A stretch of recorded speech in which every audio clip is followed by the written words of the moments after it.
Should you put your money in a long-term CD right now? I hear that from clients like a couple of times a week. Interest rates are better than they've been in a long time. It looks like we've hit the peak in the interest rate cycle. The Federal Reserve raised rates very aggressively for the last couple of years. At this point, it looks like that's done. And so the question becomes, is now the time to lock in a long-term CD? I'm going to tell you what I tell my clients. I'm going to give you a couple of different strategies that you can use in your own portfolio if it's something that you're considering. First of all, I'm going to make an assumption. I know I'm not supposed to assume, but listen, we're going to assume that this is middle bucket money. I talk a lot about bucket plans, 3 buckets for your money, readily available emergency fund type of money, long-term growth money. This was bucket number 1. Long-term growth money, bucket number 3. And then bucket number 2, the stuff that's in the middle. CDs can be something that go in the middle. It doesn't tend to fluctuate, can earn some nice interest, especially with where interest rates are. So let's assume that we're talking about that. The first strategy I'm going to give you is a ladder. A ladder can really be used for any type of fixed income investment. You can ladder out bonds, you can ladder out fixed annuities, you can ladder out CDs, which was what we're talking about today. And so first of all, think of a ladder. Long, skinny rungs in equal spaces along the way. Let's say in this case you've got $100,000 you're looking at putting into a CD. With a ladder, you wouldn't put it into a CD. Maybe you would put it into 5 CDs. If you wanted a 5-year ladder, you'd say I'm going to buy 1 CD that matures every 12 months for a total of 5 years. A 1-year, a 2-year, a 3-year, on down for 5 years, $20,000 a pop. There's my $100,000.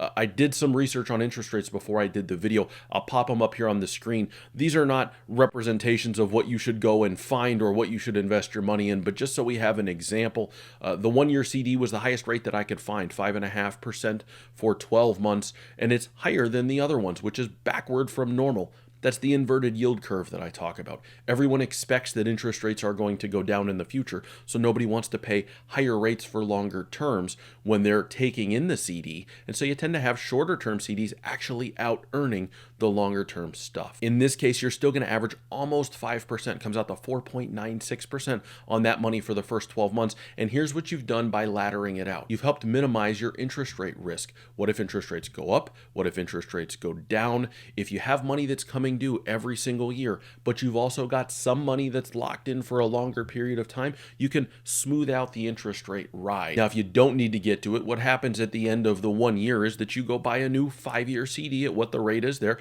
and everybody takes one step forward in line, and you've perpetuated your ladder. You've continued the ladder. You can do that as long as the strategy works for you. It's just a very neutral strategy for dealing with what might happen with interest rates. Think of Goldilocks and the porridge, okay? This one's too hot. This one's too cold. This one is just right. That's what you're trying to do with a bond ladder. You're trying to find just right and smooth out the ride of what may happen with interest rates that can really impact your returns. Now let's compare that to a barbell. Now I want you to think in terms of a barbell. Big heavy weight on one end, big heavy weight on the other end, little skinny bar in the middle, nothing in the middle. The big heavy weights are our CDs, or bonds or fixed annuities or whatever it is that you're looking to invest. But for purposes of the video today, CDs. So you buy a 1-year CD. You buy a 5-year CD. You don't have to weight them equally. You don't have to say, I've got $100,000. I'm going to go 50 here, 50 there. You could put $30,000 on one end and 70 on the other, 40, 60. But the point is, you've got some money that still will come due in 12 months, but you've locked in a higher interest rate today if in fact rates do go down. So this is a way to say, I think that rates are probably going to drop. I don't believe I'll need access to this money. I want to preserve access to some of it, and so I'm going to use a barbell instead of a ladder. I'm going to more heavily weight my money toward the longer term, but I'm still going to have access to something that's coming due relative near term just in case. Now we're on to number 3. We're on to the plop. Okay, here's the thing. The plop is not an actual strategy. I made the plop up, but I hear from people who want to do this, and so I had to give it a name because I wanted to talk about it in the video. The plop is just saying like, hey, I like these interest rates. I'm going to take my 100 grand. I'm going to buy a 5-year CD. Or 6 years or 7 years, whatever. 5-year CD. I'm going to buy a long-term CD because I think this is as good as it's going to get, and I'm just going to put my money over there and live with it. That's a bad strategy. That's a pure bet on what's going to happen with interest rates as opposed to either of the other 2 strategies we talked about. Now, it may work out for you if, in fact, interest rates go down and you don't need any access to that money, but it's not a good idea to make such a heavy bet on one specific thing.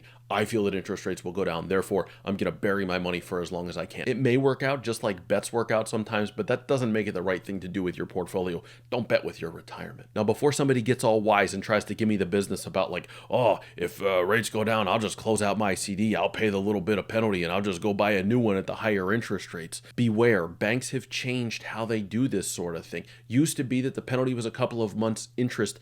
That's not the case anymore. A lot of times these penalties, not only will they take your interest, they can actually invade your principal. They can take away some of that money if you close the CD out early. So it's not as easy as it used to be. Used to be able to do that, not so much anymore. Like one of my old clients used to say, the large print giveth, the small print taketh away. Read the fine print before you do something like this. You shouldn't do the plop anyway, in my opinion, but if you're gonna, at least read the fine print and understand what the worst case scenario would be. Now, if all this talk about plops and ladders and barbells has you wondering how this fits into your own retirement portfolio, I got you covered. Click the link right here. I'm gonna put it right there. It goes to our bucket planning video that I talked about earlier. I'll explain a little bit more about how layering out your finances in retirement can help smooth things out for you. I'll see you on the other side.